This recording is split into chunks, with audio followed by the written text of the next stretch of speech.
നമസ്കാരം, ഞാൻ നിതിൻ.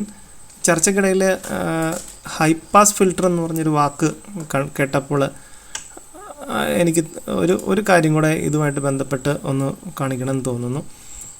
ഞാൻ നേരത്തെ നമ്മൾ ജനറേറ്റ് ചെയ്ത സ്ക്വയർ വേവ് 440 ഹെർട്സിലുള്ള ഒരു സ്ക്വയർ വേവ് ജനറേറ്റ് ചെയ്യുന്നു.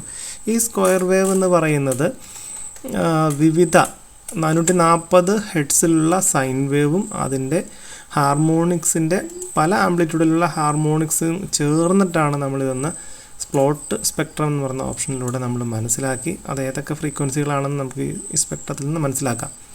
അപ്പോൾ ഈ ഫ്രീക്വൻസികളിൽ ഈ ബേസിക് ഫ്രീക്വൻസി ഒഴികെയുള്ള മറ്റ് ഫ്രീക്വൻസികളെ ഫിൽട്ടർ ചെയ്ത് കളഞ്ഞാൽ നമുക്ക് സ്വാഭാവികമായിട്ടും ലഭിക്കേണ്ടത് എന്താണ്? ഒരു പ്യുവർ സൈൻ വേവ് ആണ്. അതങ്ങനെ ലഭിക്കുന്നുണ്ടോ എന്ന് നമുക്ക് ഒന്ന് പരീക്ഷിച്ച് നോക്കാം. അപ്പോൾ അതിനായിട്ട് ഇഫക്റ്റ് മെനുവിൽ plugin 1 to 15 high pass filter നമുക്ക് വേണ്ടത് ലോ പാസ് ഫിൽട്ടർ തിരഞ്ഞെടുക്കുക. ലോ പാസ് ഫിൽട്ടർ എന്ത് ചെയ്യുന്നു? ലോ ഫ്രീക്വൻസി, നമ്മൾ ഉദ്ദേശിക്കുന്ന ഒരു കട്ട് ഓഫ് ഫ്രീക്വൻസി വെച്ചിട്ട് അതിന് താഴെയുള്ള ഫ്രീക്വൻസികളെ മാത്രം കടത്തിവിടുകയും ബാക്കിയുള്ള ഫ്രീക്വൻസികളെയൊക്കെ ഇല്ലാതാക്കുകയും ചെയ്യുന്ന ഒരു ഫിൽട്ടറാണ്. ഈ ഫിൽട്ടറിന് റോൾ ഓഫ് റേഷ്യോ 48 സെറ്റ് ചെയ്തിട്ടുണ്ടെങ്കിൽ മാക്സിമം ഫിൽറ്ററിങ്, നല്ല ക്വാളിറ്റി ഫിൽറ്ററിങ് ലഭിക്കും. അപ്പോൾ നമുക്കിതിനെ ഒന്ന് ഫിൽട്ടർ ഔട്ട് ചെയ്ത് നോക്കാം.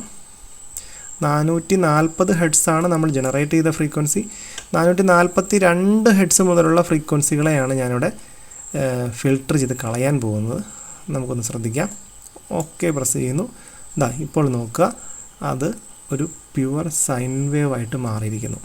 അതിൻ്റെ ഹാർമോണിക്സിനെ എല്ലാം നമ്മൾ നീക്കം ചെയ്ത് കഴിഞ്ഞപ്പോൾ ആ ബേസിക് ഫ്രീക്വൻസി അത് ഒരു പ്യുവർ സൈൻ വേവ് ആയിട്ട് നമുക്കിവിടെ കാണാം. നമുക്ക് ഇതിൻ്റെ സ്പെക്ട്രം ഒന്ന് പ്ലോട്ട് ചെയ്ത് നോക്കാം.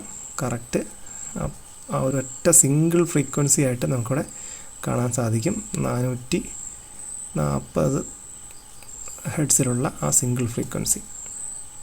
Thank you.